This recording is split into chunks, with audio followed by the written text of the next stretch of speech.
Good evening and welcome to SAFC Fan TV and another edition of Thursday Night Live. Just before we get started, I want to give a shout out to our sponsors who are the One Football app. It's a superb football app. If you don't have it yet, it is free to download. There is a link in the description below. Every football fan needs it. All major teams are covered within the app. So whichever team you follow, it will be in there. You can get all the latest breaking news on your club, as well as live scores as and when they happen.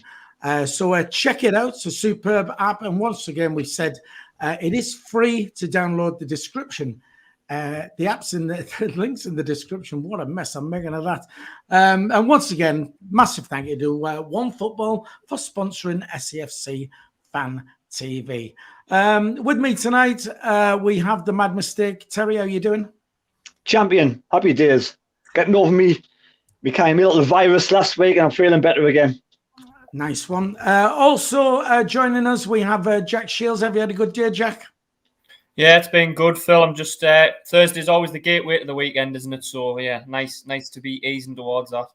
It is. If you don't work in my industry, then it is the gateway to the weekend. But it's my week starts tonight. And we're joined by Northeast journalist who writes for the Sunderland Echo, James Copley, with us.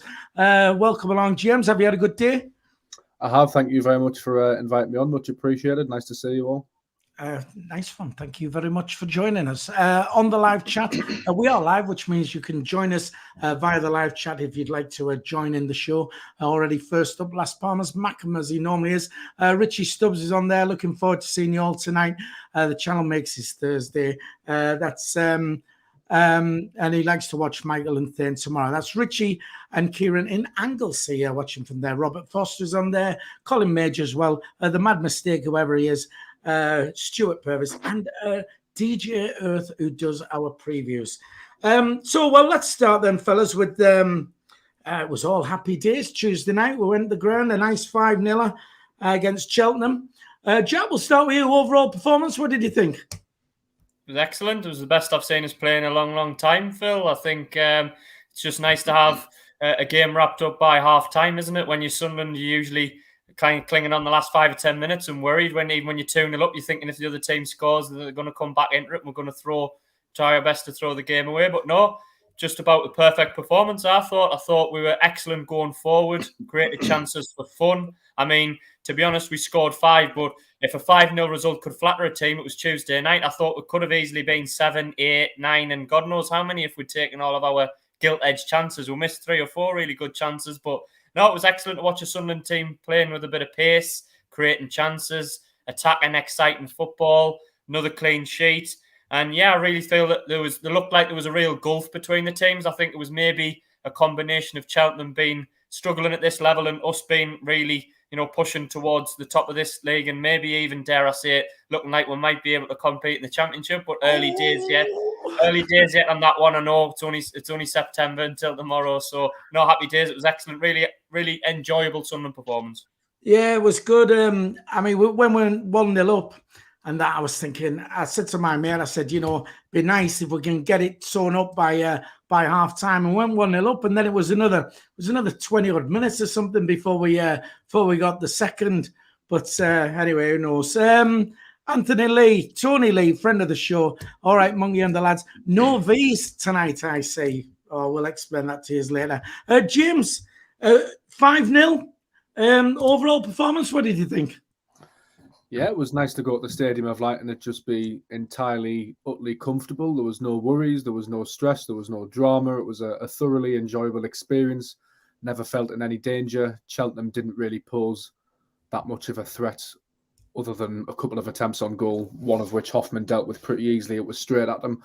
So yeah, overall, a fantastic performance. I mean, Cheltenham were poor, mind. Let's not dress it up. But Sunderland made them look poor. Much changed side for Lee Johnson, which historically can go wrong for Sunderland, but I think we've got real strength and depth at the moment. I thought Broadhead was outstanding. It's a shame that he's picked up that little niggling injury, and it was the first time that Sunderland fans have been back at the Stadium of Light for a midweek game under the lights since Fleetwood Town, I think 581 days before, something like that. It was a max power last-minute equaliser 1-1. And if you compare the atmosphere then to the atmosphere now and the feeling around the club and the performance and the manager and the playing staff, it's night and day. So I think Sunderland have come a long way since the last midweek game at the Stadium of Light. Yeah, and Max Power scored as well on Tuesday night, didn't he? Nice goal if you've not seen it. Right, back on the chat just very quickly. Marion Trowells says, hello everyone, hope we're all well. Yes, we are down here. Dominic Porter says, first time he's bought a digital ticket, ranking it's the best advert for it as possible. Definitely it was one to buy the ticket for. Terry, Tuesday night you was there. Overall performance, what did you think? How can I follow these two lads? I mean, they said everything absolutely amazing. I tell you what, it was just a wonderful night to enjoy football, enjoy being a Sunderland fan for a change. Like James said, there was no stress, there was no sort of biting your nails towards the end. It was just great to watch a thoroughly all-round 10 out of 10 team performance from all the lads. I couldn't fault any player from Stewart all the way back to Hoffman. Hoffman just looks so comfortable on the ball. He just wants to play football like with his feet out, doesn't want to pick the ball up and kick it out, doesn't want to mess around with it, slow the game down. He just recycles the ball so quickly. Must be such a calming influence to the defenders in front of him. I think Hoffman's going to be an absolute star in the future. But, Cheltenham, like I said, Cheltenham were under strength and they were poor on the night, and it probably, the occasion got them a little bit. Once they went a couple of goals down, the heads must have went down. They didn't look like they're up for the fight much. It could have been 6, 7, 8 goals, It could have been an absolute cricket score at some point, you would have thought. But I'm happy with 5-0. But we've got to take this forward to the next game. We can't rest in our laurels. We've got to make sure we keep on picking up the points, keep on winning games, and hopefully we'll win this league pretty comfortably.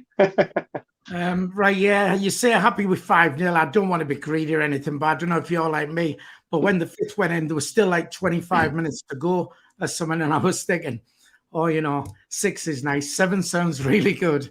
Tony Lee on the chat said should have been 8-0. Dean Cook says outstanding. Oh, he's just flipped up there. Let's all outstanding all the way around, gentlemen. Keep it up. Cheering loud and proud from Canby, Oregon, USA. Thanks for tuning in, Dean from America. Colin Major says, Philly, you might be right this season, up by Easter. Fingers crossed, who knows? And we want to say a massive thank you to Taffy Mackham, who's donated £5 via the Super Chat. Thank you very much, Taffy Mackham. I can confirm the SAFC Fan TV mug has arrived, and my brew has never tasted so good. He's talking about these. These are the new the SAFC Fan TV mugs. We'll get this up, give them a quick plug. There you go. That's what they look like. They are available to you via our website if you would like to purchase one of those. And as Tuffy Mackham says, the brew tastes extra nice when it's in an SAFC Fan TV mug. Right then, a couple of shouts out I've got to do as well. I want to give a shout out to Chris from Barrack.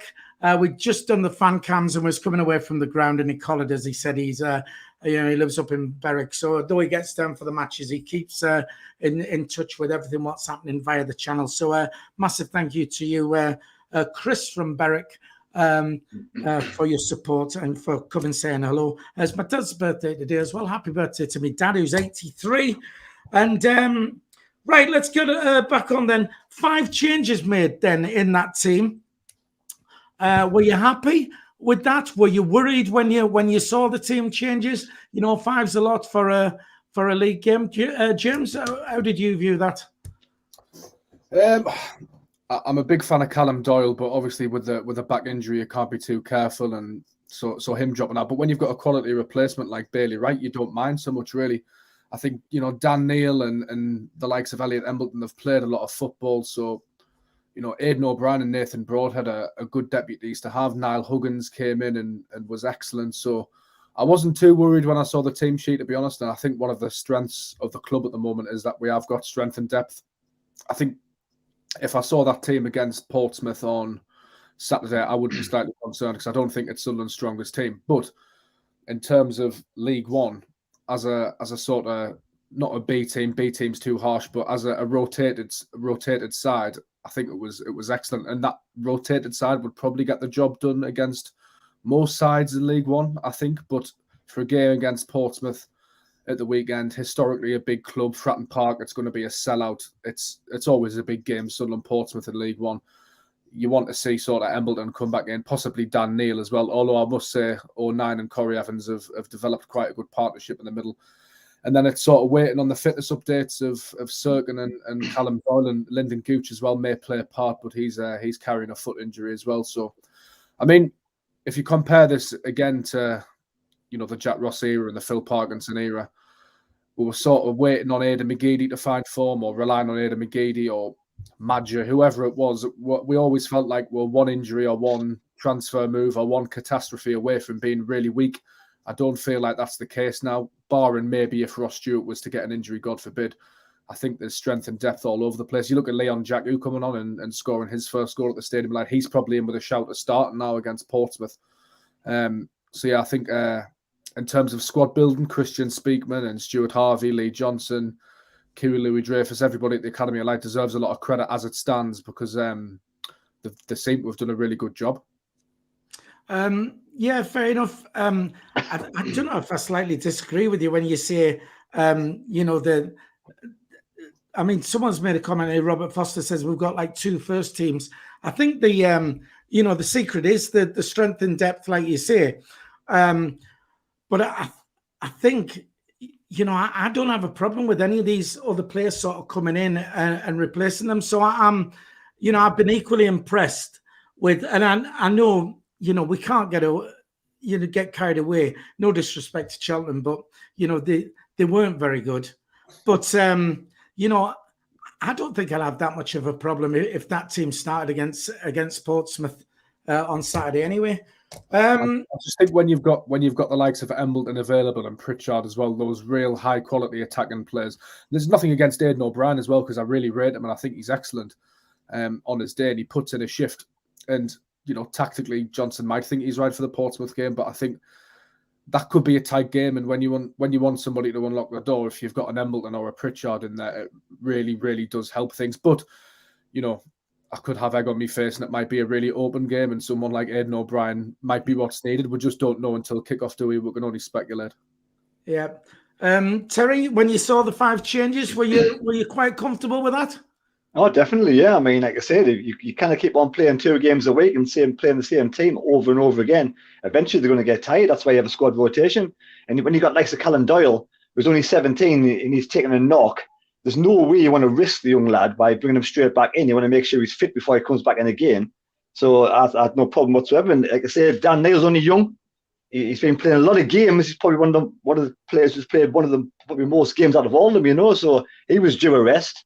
So, and Evans is experienced, and like I say, with O'Nien, they've got a good partnership going together. I wouldn't be surprised if Evans and O'Nien actually start together on Saturday and he keeps Dan Neil on the bench. But then again, I wouldn't be bothered either if Dan Neil started with Aidan O'Brien in front of him. So that's how good the strength and depth is at the moment. So, I wouldn't start Doyle on Saturday if he's not 100%, because we need to make sure we look after the young lads. I don't think Pep would want us to take him on loan and then get him injured for a long period of time. So if he's got a little niggle, just rest him. Simple as. There's plenty more games to play, Yeah, it's like I say, it's about this is the beauty of having a decent squad now. You can, when players are injured, they can get fully fit before so you're not rushing anybody back. Just very quickly, James J on the chat says Pritchard hasn't shown top quality yet. He'll be last in line for a spot in the midfield for him. Jack, you saw the changes, 5 changes. Were you happy with that?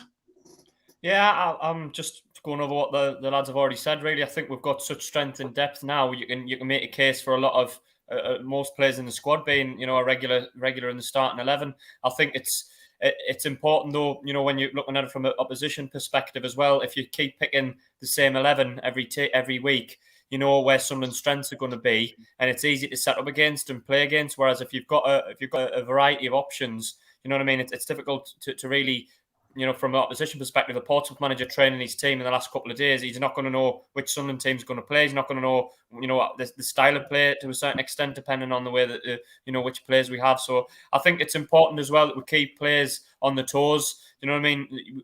Yes, we've got strength and depth, but we don't want to guarantee a player his place every week. Do you know what I mean? You want to keep him on his toes. You want to keep other lads in the background, and it increases the competition for places. I think if you've got lads that are behind you, the lads that you're playing, will think, I need to be at it today, otherwise I've got two lads breathing down my neck from a position. Do you know what I mean? And I think that's a healthy competition, though. I think it creates a good environment, a good atmosphere around the squad, that they're all pushing each other, but also there's a bit of quiet rivalry there. Do you know what I mean? Whereby they're all itching to get in the team, and they're knowing that, one slip up or one sort of 5 or 6 out of 10 means that you might not get your place next week. And I think that can only be a good thing for us going forward. Terry touching on it, it's a long season, 46 games, maybe 10, 15 in the cups. You're going to be playing nigh on 60 games this season, Saturday, Tuesday a lot of the time, and Saturday midweek. And, it's important to have a good squad available. So in terms of the changes, I have a real trust in Lee Johnson now. I know, he got a bit of criticism towards the end of last season, but I have a trust in him now that he will get the best.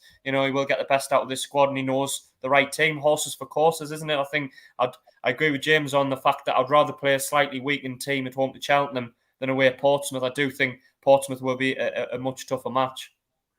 A good point you made, though, about we've got the ability now to change it around, so the teams might think, oh, well, this is the way they play and what have you. So, I hadn't really thought of that, but that's a fair point.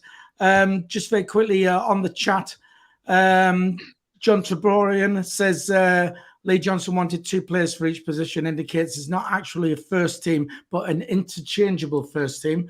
Fair dues, but I mean, it's looking good. Like I said, strength and depth. Roberto Garcia, greetings and support from a Seville FC fan. Thanks for tuning in. We're assuming that you're over in Spain. Like we said, if you're watching and you haven't subscribed to the channel, please do so. It's absolutely free. Take a second to do that. And we like to try and hit 100 likes on a Thursday night. If we can, we've got 135 people on the stream. If you can just hit the thumbs up, that'd be fantastic. We've got 41 likes already at the moment. If you are watching on a mobile device with the live chat on, just close the live chat. You'll see the thumbs up. Just smash that, and we'll get that up to 100. All right then, fellas. We had the changes in the team Tuesday night. Does anybody then, do you think, deserves a start on Saturday? Terry?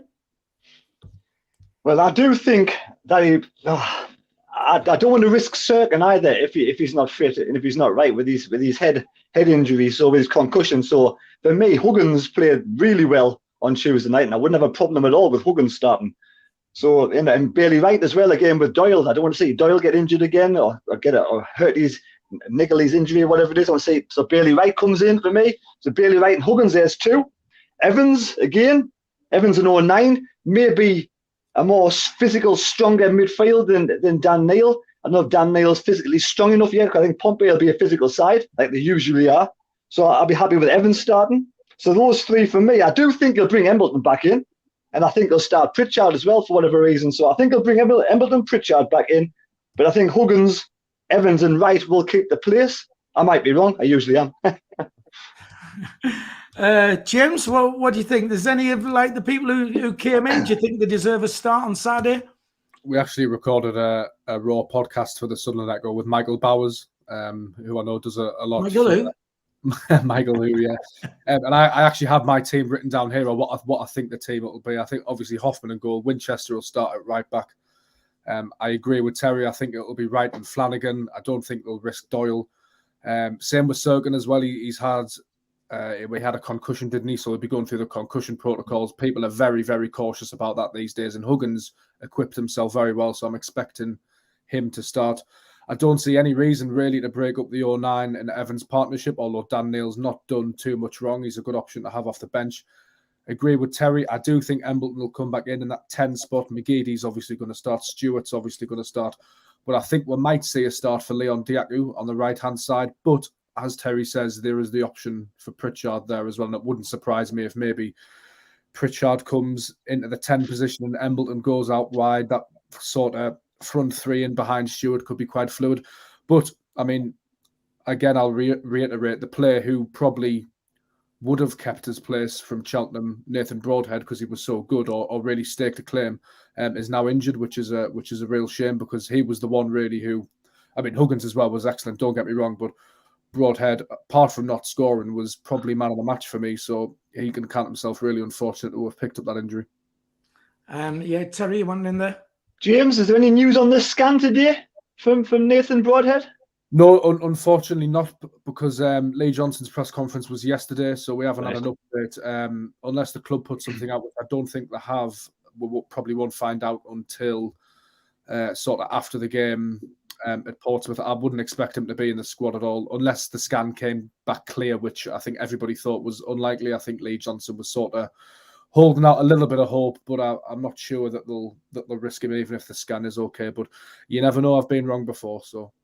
It's just refreshing that we can have this conversation though about, you know, saying, well, he could come in and you know, because it's been a lot of years since I can remember, you know, us having strength and depth like this, and it's just nice to be able to talk like that. Jack, of the people who came in on Tuesday night, do you think any of them deserves a start on Saturday? Yeah, I've wanted to Jack out to start for a while. To be honest, Phil, I've mentioned it a couple of times. I think his skill and his trickery on the ball. I think he looks like he's going to create things for fun at this level. So I'd really like to see him up against a Portsmouth defence. I've spoken to one or two Portsmouth fans on Twitter, and they're not too complimentary about their own defence. So maybe if we can get some speed and some technique in behind, you know, the likes of McGeady, if he starts on form, which he more than likely would, to Jacko, you know, and one or two others coming forward, we should create chances for fun.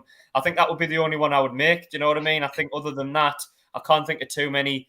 I'm always a big fan of keeping a side at the minute. You know, when they played that well on Tuesday, give them another chance to go out again and play again. I think we're more than likely going to have a break, aren't we, next Saturday against Oxford? So I think, you know, if we can keep this momentum going, keep the team as close as we can, you know, not disrupt it too much. I know I've just said squad rotation's a good thing, but I think, you know, when you have a performance as good as you did on Tuesday night, you know, unless there's a real reason to change it, give him another run out and see where we are. So I think, yeah, Dejacko I'll bring in. I'm just really excited to see him. I think he's got that sort of.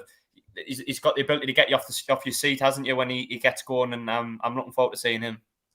Right. Well, Jack, to be honest, because James can only stay till past, and when James goes off, we have actually got Tom from 4-0 written all over it, the Portsmouth YouTube channel, so you can put any questions to him, and he can keep us up to speed, and then we'll pass it all on to Lee Johnson, and then he'll know what team to play, won't he?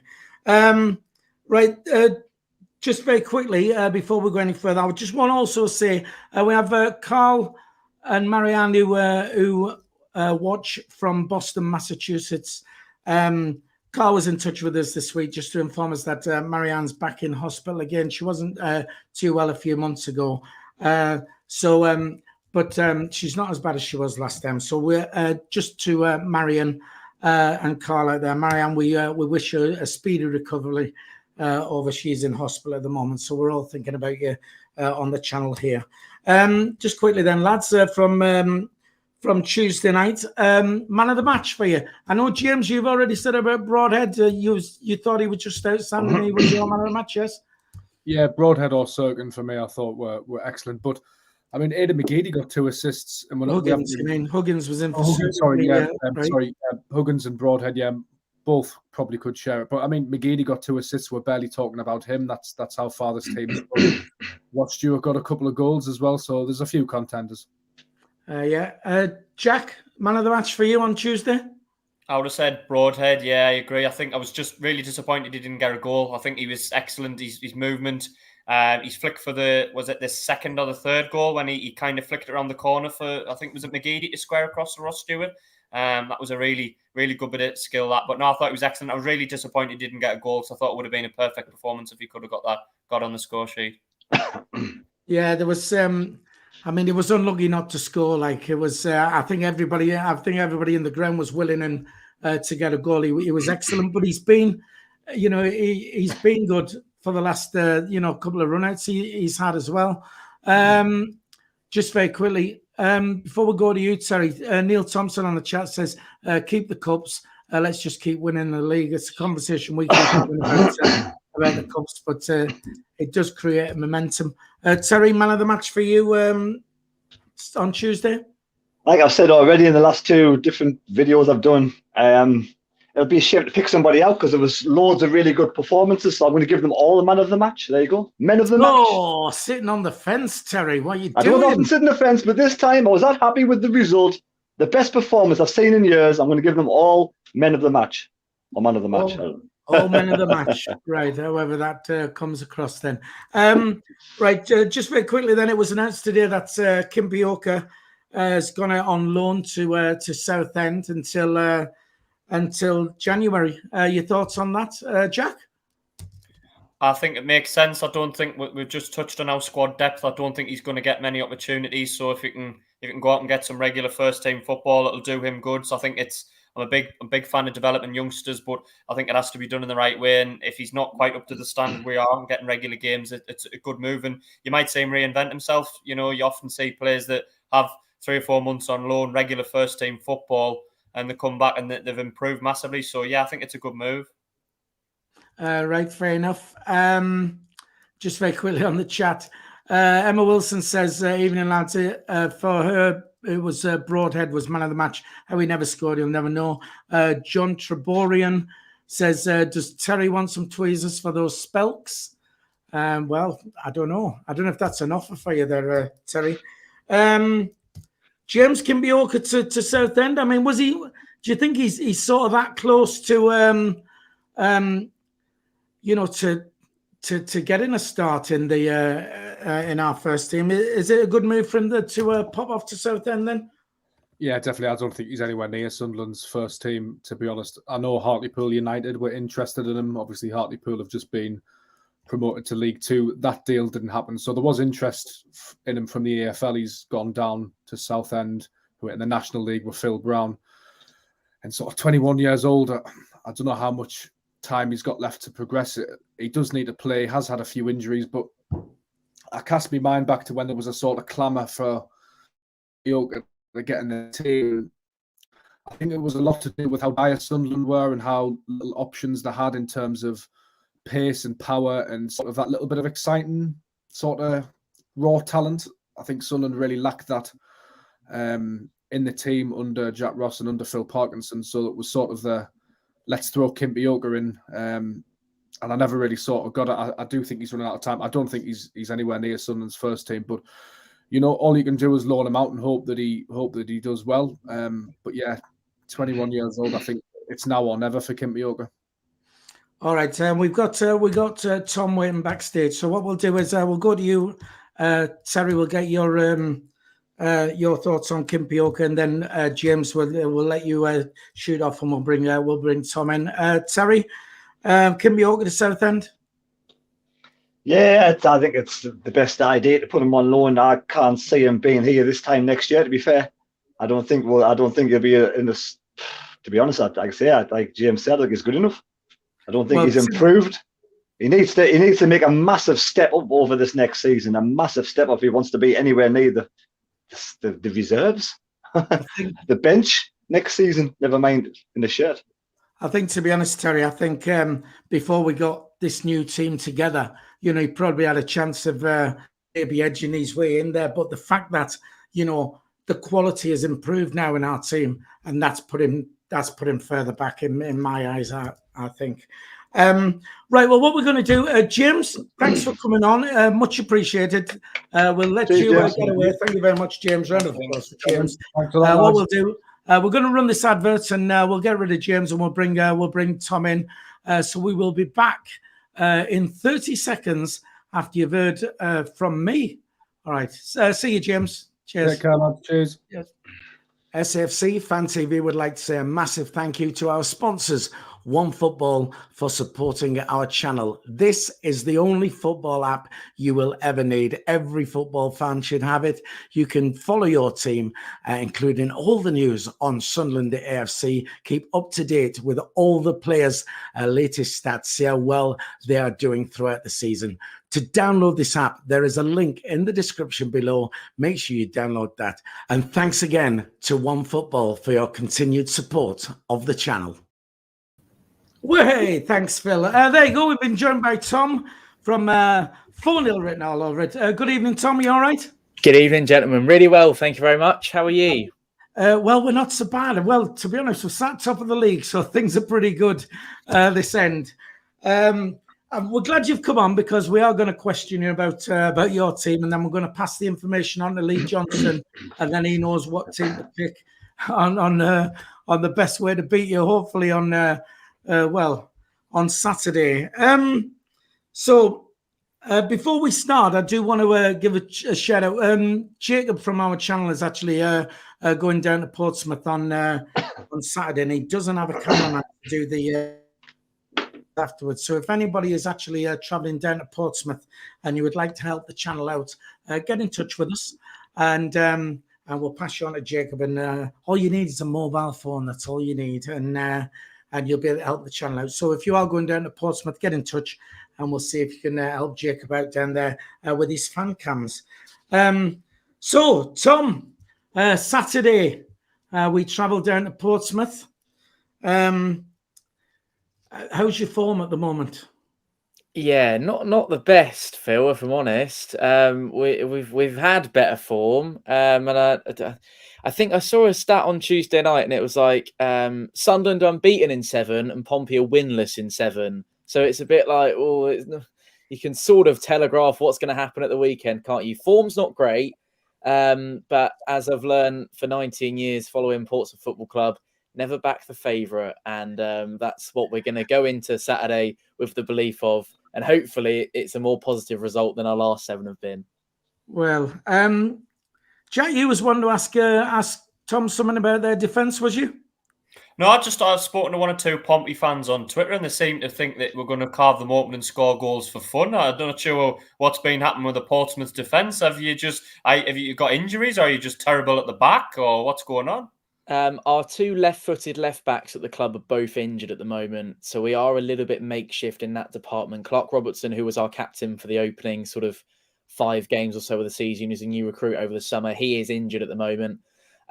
So we are struggling a little bit, and I don't want to say you'll carve us open, but it hasn't really been easier than now to score goals against us. So we're letting them in like clockwork. And what doesn't help that is the way that Danny Cowley likes to set up and play his football, is the high press, attacking, intense game that he likes. We haven't quite worked out how to stamp it out from a defensive standpoint in terms of when we've conceded 2 goals in the last couple of weeks from our own corners and on the counter attack. So I wouldn't be surprised if Sunderland score from a Pompey corner on Saturday. That's something that we desperately need to work on. And I was hoping on Tuesday night that we had worked on it, and then we went and lost 2-1 to Burton. So, yeah, defensively we've got issues. Attacking-wise, we're looking good. We should be scoring more than we are. Our expected goals is among the best in the league at the moment in terms of not actually scoring the goals that you should then go on to put in the back of the net. So, yeah, defensively we're struggling, but hopefully that's not too long from being sorted out. So I don't think he's too long from coming back from injury, actually. So hopefully it won't be long. Yeah, it's not going to be easy for us. I mean, Portsmouth, Sunderland, we're big teams in that league, and it's a little bit like, if you like, a bit like a cup game where you form. It's 2 big teams, and they're going to, any Sunderland fan who thinks that we're going to go down and just and it's going to be easy. We're on a great run of form. We are playing well, but I think somebody in our chat a little bit earlier said this will be our toughest test of the season so far. Terry, is anything you want to put to Tom? Anything you need to know, what we can pass on to Lee Johnson? What is your thoughts on Danny Cowley? Are you happy he's at the club? Do you think he's going to turn it around, or do you wish he still had Kenny Jackett? Oh, definitely don't wish we still had Kenny Jackett. 50% win rate. 50% win rate. Yeah, I know. But that man was just sucking the soul and the life out of Portsmouth Football Club, unfortunately, Terry. He was, he was messing it up big time. I mean, 50% win rate is over the course of, what was he in charge for? 200 games? 200 games plus, Yeah, yeah. 200 odd games. I know Danny Cowley's is nowhere near that, but he's only been in charge for sort of 6 months. I think it's 20, 30 games. 24 games.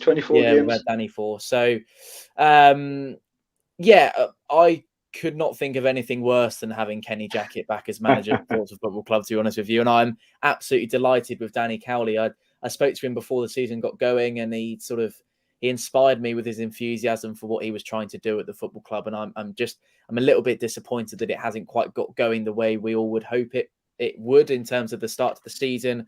We won all three of our first. We had maximum points, 9 out of 9 for our first 3 games, and then since then, what are we now? 12 with 10 games in. So, yeah, it's not the best at the moment. But you probably wouldn't find a Pompey fan that won't back Danny Cowley at this moment in time, and you wouldn't find many that want Kenny Jackett back.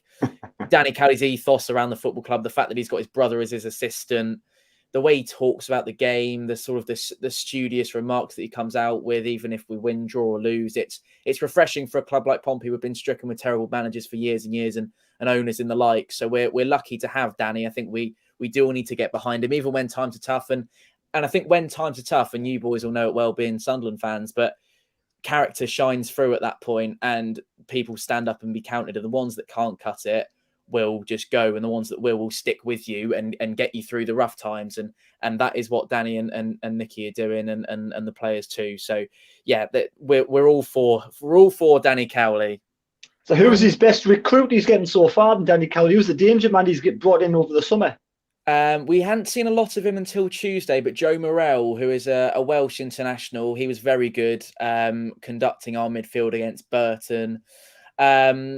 To be honest, some of the players that he didn't even bring in have really shone out in terms of performances so far. Ronan Curtis, Marcus Harness. Marcus Harness scored a couple at Charlton last weekend. Well, I'm just trying to think of another. Obviously, Clark Robertson was going to be good, but then he got himself injured as our captain. Miguel Aziz from Arsenal hasn't played an awful lot, but I think that's a sort of a show of character of Danny and his recruitment caliber and what he can bring in, because he looks like a really bright young talent. Sean Williams from Millwall, a lot of experience on those shoulders. It's been quite not as successful as your transfer window over the summer, granted, but it's been successful enough for us to say we're happy with it, and we've made some good signings, and we're definitely better than we were the sort of before in July at the tail end of last season. So yeah, we're happy recruitment wise. Could have been better, but we're happy. Jack, you want in there? Yeah, I was just going to say, how well do you rate the squad? What would your kind of ambitions be towards the end of the season? Because I mean, we weren't too pleased with us finishing in the playoffs last season, but I just double checking Portsmouth didn't even get to the playoffs. So I mean, I would always think Portsmouth are one of those teams that you'd expect to be towards the end of the season to be up there towards the top 5 or top 6. You know what I mean? Certainly pushing for the playoffs. So I was just wanting to know, what was your opinion of your squad? What are your ambitions? How good do you think it is? Do you think it's capable of challenging for the league title, or maybe comfortable playoffs, or maybe would you be struggling to get in the playoffs? How highly do you rate it? Yeah, I think at this moment in time, it's quite easy to develop a tunnel vision in terms of we are where we are and we're not going to get any higher. But when you're a club the size of Portsmouth, I don't want to blow our own trumpets here, or Sunderland, or your Ipswiches, or your Sheffield Wednesdays, you want to be competing at the business end of this wretched League One that we're all trying so desperately to get out of. And I think at the minute your trajectory is in Sunderland that you might achieve that this season. We'd love to be heading up with you. Our playoff record is not good, and you've seen that firsthand yourselves. Better.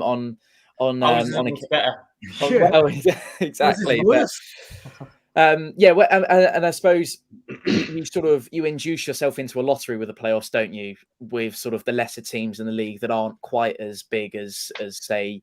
I think there's probably 3-4 big teams that you'd say they don't deserve to be in League One this season, and you could even extend that to your Charltons and whatever. You could look a little bit further down the line, but I think our squad has got it in us to go all the way this season. Although it is early days and it's only 10 games in, I think I'll be interested to see where we are come Christmas. I think that will probably be a point by which we can go, right, so this is sort of where we're heading. And I think if you boys can continue in the way you are, then Christmas will be a good point to say, actually, yeah, we're having a really positive season and long may it continue. There's a lot of competition for that first and second place spot this season. There is, and we all know that. I don't fancy us in the playoffs. I never have done, and I probably never will, because we just have that pedigree of completely throwing it away on the basis of a 1 and 2 leg, and then at Wembley, which we never seem to get to. We've never actually won a playoff game in our history, which just sort of tells you how poor we are at them. I'd like to see us clinch that top 1 or 2 place. At the moment, that sounds incredibly optimistic, and perhaps some Pompey fans who aren't happy at the moment would go as far to say delusional of me. But I think we have the squad caliber, we have the management, we have the fan base in order to really achieve something special this season. I wouldn't rule it off too much, though, because I remember the season we came up from the Championship with Roy Keane. I mean, it's a different league. This is League One, but if you remember, Phil and Terry, remember we didn't start very well, and we really hit momentum after the second half of the season. So we got a few decent signings in January, and then suddenly we started winning for fun, and we shot up the league and ended up winning the league at the end of the season. So it's very early days. I wouldn't write Portsmouth off too early. I think you're still going to be up there personally. Yeah, that's when that was that January transfer window, wasn't it? When he bought everybody, didn't he? And it's, Johnny Evans, and John, and Carlos Edwards. And worked for us. I mean, you're saying about your form, Tom, in the playoffs. No Sunderland fan wants to get the playoffs. It just doesn't work for us at all. Never has. Just very quickly on the chat, James J says, Tom's a good lad and has a great channel. There you go. You got a fan there, Tom. Joseph Billingsley says, big respect to you, Tom, coming on this. AJJ, hello, Tom. How's Andrew? Hope you're both well. So there, I'll ask him after you as well. And Jeff Holcroft, Spannerman, says, Lee, if you're listening, attack down their left and break quickly. There you go. That's all you need to know. Also, Joseph Billingsley says his mate is going down to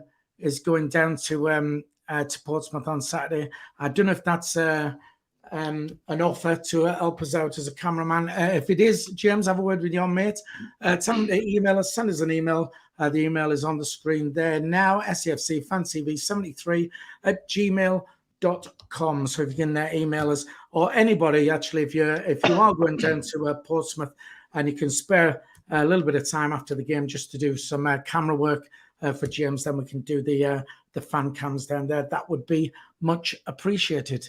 Right, well, you've already said, I was going to ask you, Tom, about where you think you're going to finish this season, but we've had that one chucked in there anyway. There's a lot of people saying it's going to be our biggest test Saturday. Terry, do you agree with that? Is Portsmouth going to be our biggest test so far? 100%, definitely. I mean, it's always a difficult place to go and play, and sellout crowd as well. I think it's a sellout, isn't it, Tom? It is. How many tickets does Sunderland get? Do you know? Have we managed to? Anybody know that? I would imagine you've got the away end, which is a good sort of 2K plus. But I'm not sure if you sold your entire allocation. I couldn't tell you that, I'm afraid. What I will say is that we've had some stadium problems ourselves, and we are quite down on numbers. So although it is a sellout, if you're there, you might see you might see a couple of empty seats just because they've actually been nailed shut and you can't sit on them because of safety issues. So it's great to be a sellout. It's one of the highlights of the calendar in League One, isn't it? And I'm interested to hear actually that you think it will be a toughest test. I don't know who you've played so far in your only 10 games, but well, the way you're being talking there, it sounds like Danny Cowley is going to turn it around. It's a matter of time before he turns it around. You've got the players there who can do the job. It's just like I say, hopefully we're playing at the right time where you're in a dip of form. Haven't got the confidence. You're not playing very well. That's only for me saving grace, because other than that, I agree with Philly. It's more like a cup tie this weekend. I think both players, I mean, your team likes to go sort of in your face sort of style football. I mean, I kind of think Lee Johnson we could actually do the counter-attack on football style. We might even get a couple of goals on the counter-attack, and if you're going to be like sort of high press the whole of the game or at the start of the match, because I thought like we always played high press at some point, but I've noticed when teams do the high press, we kind of do have one or two counter attack, and we got like Stewart and we got some fast players in there when like sort of get behind the defense. You know, I mean, is your defense fast or is it a bit slow, stagnant, or what? Lee Brown is 30 odd now, and he gets beaten on the left hand side week in, week out. So he's not the quickest. On the other side of the pitch, Malon Romeo is absolutely superb, and he will not get beaten very often, pace wise or ability wise. To be honest with you, he's when you asked me about sort of recruits over the summer, I didn't mention him actually. Malon Romeo, who was starting week in, week out for Millwall in the Championship last season, is now one of our star players at the moment. He's doing really well despite the poor run of form. So yeah, I mean, we're not attacking wise, we're very pacey. We aren't massively counter attacking. As you said, it's high press, it's high intensity, and there's a very good chance if Lee Johnson's done his homework, which I'm sure he has because he's an excellent manager, then you might catch us on that counter attack, and it could be sort of be another nail in the coffin for Pompey fans, because they'd be like, well, it's happened again. And all he's had to do is watch any highlights of our last couple of games to see how we get undone and do exactly that. And unless Danny Cowley's put some measures in place in order to stop that from happening, then I could see a couple of goals in the back of our net. I wouldn't rule out a couple in ours, in yours, sorry, but I definitely see a couple in ours. Will he change his formation, do you think? Danny? Yeah, because he's been playing the same formation last few games, hasn't he? Yeah, no, he hasn't, and that's, you know, I don't know whether that's he can't quite find his team yet because it's still a new group of players. Again, injuries don't help us. He's tried to sort of that makeshift back three has really sort of thrown him off in terms of the selection. I would imagine, well, Marquis might not start on Saturday because he's missed quite a few sitters in the last couple of weeks that have been. Literally, your grandma could score them. Honestly, they're literally on a plate for him on numerous occasions. As one particularly stands out against Charlton last weekend at the Valley. Harness will do really well. I'm hoping Ronan Curtis will score. You know a lot about him from our previous fixtures. I think Harness actually scored at the Stadium of Light on one of the last occasions that we played you. Yeah, we got beat, didn't we? He's a really good player. Sean Raggett's having a sort of a really good start to the season at the back.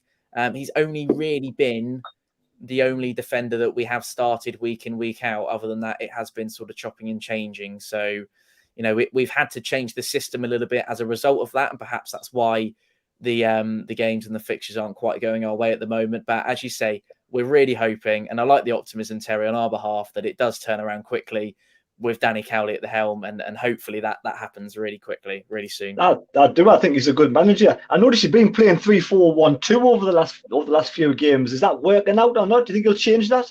Yeah, I mean, it commences the game as a 3-4-1-2, and then it really results in a 3-5-2. That midfield man really gets lost in a sort of a wide centre of the field for us. I would imagine it's probably a similar formation. Personnel might change slightly, but you can expect a pretty rigid 3-5-2 with the hope to go out on the counter attack. And we haven't won at Fratton Park for I don't know how long it's been now, but it's been a August the 17th. Yeah, exactly. So what's that now? Nearly month and a half almost. So it's against Shrewsbury, wasn't it? It was, yeah. And that's a long distant memory now, Terry. So thanks for reminding me of that one. There's been trips through the Portsmouth website or something. Well, I did a Portsmouth Sunderland review before this, preview before this, so I know a few things. Just very quick, before I come on to you, Jack, 161 people on the stream at the moment, 81 likes. We like to try and hit 100 if we can on a Thursday. So just 19 more people to hit that thumbs up. Just hit the thumbs up, smash that. It'll take you a second to do so. And of course, if you are watching the channel and you haven't subscribed yet, please subscribe. It is free to subscribe. It will help the channel out by doing so. On the chat, very quickly, Jeff Holcroft, Spannerman, says, we all deserve to be where we are. Just because we're big clubs counts for nought, is what he says. Thane also says, referring to what you were saying about the Roy Keane days, we were 19th at one stage after drawing against Southampton in that league, and we actually we did go up. Trinidad Mackham says he subscribed to YouTubers of many of our rivals this year. And Tom, yours is one of them. So you've got a subscriber there from Trinidad Mackham as well. And a couple more on here. Jeff also says he was gonna go for a draw, but now he's listened to you, Tom. He's going to go for 4-0 written all over it, apparently. And finally, Nigel S says Brown and Raggett will get torn to shreds from Sunderland's movement. Apparently, Pompey are not bottom of the form table for nothing, is what he says. Anyway, Jack, just very quickly then, is this going to be our toughest test? Yeah, I think so. I mean, I know we lost at Burton, so you could argue that was a tough test because we ended up failing it and losing it. But I get what people are saying. I think we're riding high at the moment, aren't we? We're on the crest of a wave, and Portsmouth are not. Portsmouth are in poor form, probably lower than the league position would you'd think it would be for someone in that size. You definitely always think Portsmouth's top 6 or at least top half, and they're not doing very well. But I just think we're in danger a little bit of being a little bit overconfident with this. I think Portsmouth are a decent side, and I do think Portsmouth versus Sunderland games always seem to go up a level, don't they? The intensity is very, very high, and the passion and the crowd, and sometimes can boil over, as we've seen with particularly that Portsmouth fan with Luke O'Nien a couple of years ago in the playoffs. So I think we as Sunderland fans we're looking to be optimistic and we're all happy and everything, but I do think we need to maybe just temper it a little bit, maybe put a lid on it slightly. I mean, I know it was tongue-in-cheek, the last gentleman that said 4-0. I think it's going to be a very tight, gritty, scrappy game. If anything, I think there will be goals in it, but I think, yeah, I really do think that Portsmouth will raise the game. We're in for a high-intensity game, plenty of tackles flying in. Hopefully tempers don't flare up and we don't get any reds. I know we've had 1 or 2 reds against Portsmouth in the past, haven't we? With Lutherans, did we get one sent off in the playoff match as well? I might be wrong. Was it Ozturk was sent off as well? So I think it's a game whereby we've got 2, as we've touched on, probably bigger clubs than deserve to be at this level. And I just think we maybe getting a little bit ahead of ourselves because this was going to be a really tough test, I think. Thane says Raggett looks like a rugby player with all the missing teeth. Tom, I don't know if you want to respond to Nigel S, because you said Raggett was doing okay, didn't you? And he's saying that they're going to get torn to shreds. Do you agree with that? Raggett gets a lot of stick for his general kind of the way he looks on not kind of derogatory, but the way he plays his game and his sort of manner of going about his business. Whereas if you actually look at his statistics and what he does for the team, he does an awful lot in terms of, really keeping those goals out. And someone that we haven't mentioned so far and who's had a really nice partnership with Sean Raggett so far this season is our goalkeeper, Gavin Bazunu, who is the reason why we haven't conceded as many goals as we perhaps maybe should have done, because he's an incredible shot stopper. And you boys all love football. You would have seen his save against Cristiano Ronaldo at the previous international break in the Portugal game, which he's 19 years of age and he scores against, for me, the world's greatest ever footballer. So, sorry, saves a penalty from the world's greatest ever football player. So we're delighted with him. And that partnership with Raggett's been really good so far this season. Torn to shreds, I think, is a little bit harsh. I think that's probably a result of the counter-attacking style that teams score in us against, which sort of amplifies that it goes in very quickly and you're sort of sat there with your head in your hands thinking, how have we let that one in? Whereas if it's a build-up of sort of a phase of play or whether it's a wonder strike from 35 yards out, you can't really complain with those. But when you're undone from your own set pieces, corners, whatever on the halfway line, then it does tend to hurt. And I think that's probably where that stems from with Raggett. There's a lot of people on the chat mentioning the up by Easter. To be honest, I've been fairly quiet this season because every season I'm like, up by Easter, and different people asking, will we be up by Easter? I'm trying to keep my mouth shut this season to not put the mockers on us. There is a question for you down here, Tom, from Thane. Thane's a fan of the show. He's normally our stat over. It looks like Terry's taking that mantle now. Thane says, got a question for Tom. What's your thoughts on Jack Whatmore? Oh, gutted that he went. He was probably, we had a mass clear out over the summer and he was probably one of the players that we would have desperately wanted to hold on to And he's doing really well for Wigan so far this season, and we were expecting nothing less than that because he's an absolutely superb defender. He's a boy that I've met on a number of occasions. He came through our academy youth system, so he's a Pompey boy through and through, and we're absolutely gutted when his time at Pompey wasn't extended. And I think he is really, for this level, he is world class, and I will expect him to keep that Wigan Athletic defence watertight. And Liam Richardson, who was obviously assistant manager under Paul Cook when he was in charge of Pompey and would have been playing and working with Jack Watmore week in, week out, day in, day out, has got a real steal there because he's absolutely superb. Something else I wanted to mention as well, I know we haven't got much time left, but this fixture over the last 20 years, a good 7 or 8 of them have been Premier League ties. And we've had a couple of playoff ones in there as well in League One. We obviously had EFL trophy at Wembley, and whatever happens, didn't want to go there. Whatever happens, it's always a good watch, isn't it? This one, it's always a feisty one, and one that we always look forward to. Yeah, we are looking forward to it, and you know, I agree. It is our toughest test so far this season. Can I just ask Tom, which Sunderland players would you be not fearful of, but which Sunderland players do you feel that Portsmouth need to keep a hold of if they get a game? Who are you kind of worried about? We haven't seen him in the flesh yet, but your Pritchard looks good. I don't know if I'm saying the right thing there or not, but from what I've seen of him, I think he looks superb. If Luke O'Nien plays, he's always a man that haunts us, particularly at Fratton Park. I just think as a general team, Sunderland always, Winchester, he can pop up with a goal here and there, can't he? So just everyone just is a threat to us, and I think you'd probably say the same about Pompey from your end. But there's some real talents in your side, and Lee Johnson's, as I said earlier, he's a fantastic manager, and he knows what he's doing there, doesn't he? And the league table doesn't lie, the form table doesn't lie where we are. No, absolutely not. And the league table doesn't lie in terms of where you guys are at the moment. So I'm expecting a really exciting encounter. There's lots of Sunderland players that we need to keep our eye on and try and sort of shut off supply lines or whatever if we can manage it on Saturday. Yeah.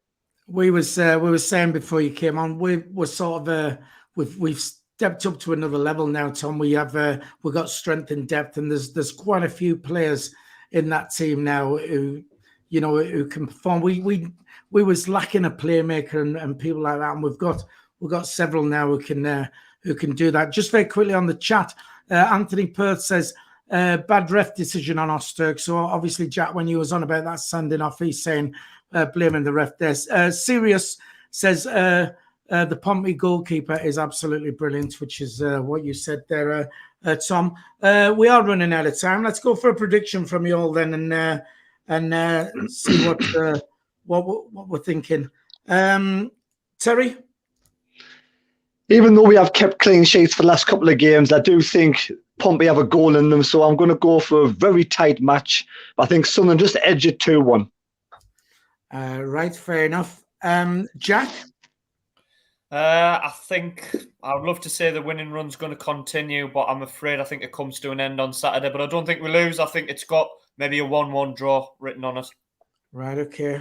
Fair enough. And Tom, are you confident? Winless run's got to end at some point, isn't it? And what better way to do it than against the Mackhams? Why not? Let's go for a 2-1 Pompey win. I think we'll concede, but it might be on the counter attack. But we'll go for a 2-1 Pompey win. Right, okay. I'm going for a high score. I'm going for Pompey 2, Sunderland 3 is what I'm going to go for. I can't back against the lads, but it's going to be tight. It's going to be one goal in it, but I just think there'll be goals in it. I would imagine. Just very quickly before we do go, because I wanted to get in about the club shop. We complained about the club shop not being open. And they opened it on Tuesday, the day of the game. So I popped down to pick something up to find that all the car parks were closed around there. People were coming down, the barriers were closed, having to come back on themselves and everything. And it's just as though, I know they want everything done online and what have you, and it's as though they've gone, right, okay, we'll open it for you, but we're going to make it as difficult as possible for you to park. So I wasn't happy with that. And I also wanted to mention, and I know it's probably saving money, but I made me purchase right? And I got it in a white plain carrier bag. And I know we're in League One, and you can say, you know, just because we're in League One doesn't mean we have to be like League One mentality. Why can't you put some, I mean, I like the fact it's paper, you know, recyclable and all that, but why can't you just get some branding on that as well? Just a little moan from me just before we go there. And a stupid things coming in now. Predictions 6-1, 5-0, all that. They've obviously been drinking. Terry. You complain too much, Phil. You just complain about out you, man. Right. White paper bag gone straight in the bin, doesn't it? It gone straight in the recycling. No. You didn't keep them. You've got paper bags all over your wardrobes of all the Sunderland paper bags out all the years you've kept. Yes, show us what you've got, Phil. You need to show us what was in there, man. Get that. I can't. Get your fancy dress out. It's a present. But I'll give you a little sneak. All right. So, Tom, are you doing a vlog on Saturday? I am, of course. I think Jack's going to be there, so I'm hoping to catch him on his way in. Yeah, well, Jack is actually because Jack and Matthew from Fans React, who are now best buddies, and Matthew stayed at Jack's house over the weekend, and now Jack's at Matthew's house. They're both at West Ham tonight. Actually, they're both there. I've gone to West Ham to watch the game, so they're down there. So yeah, I'm sure it'll be a great day. Lads, that just about wraps it up. Tom, massive thank you for coming on.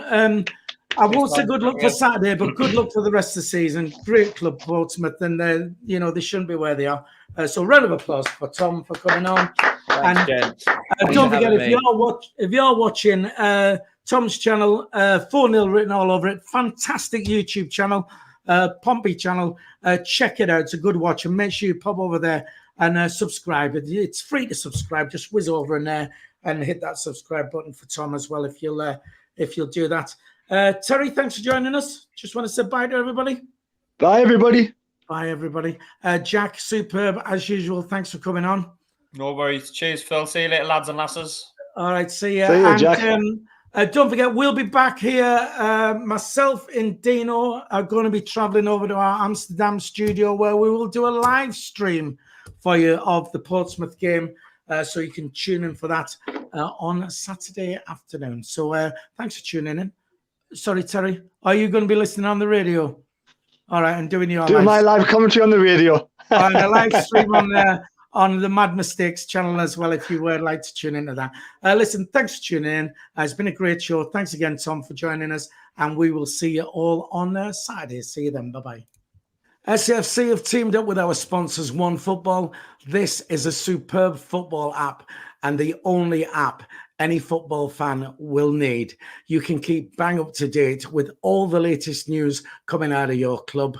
Transfer news when the transfer windows are open, see where you stand in the league. All the league tables are on there. Any information you need regarding football is in the app. You can download it for free via the link in the description. Do it now. And once again, thanks to OneFootball for sponsoring SAFC Fan TV.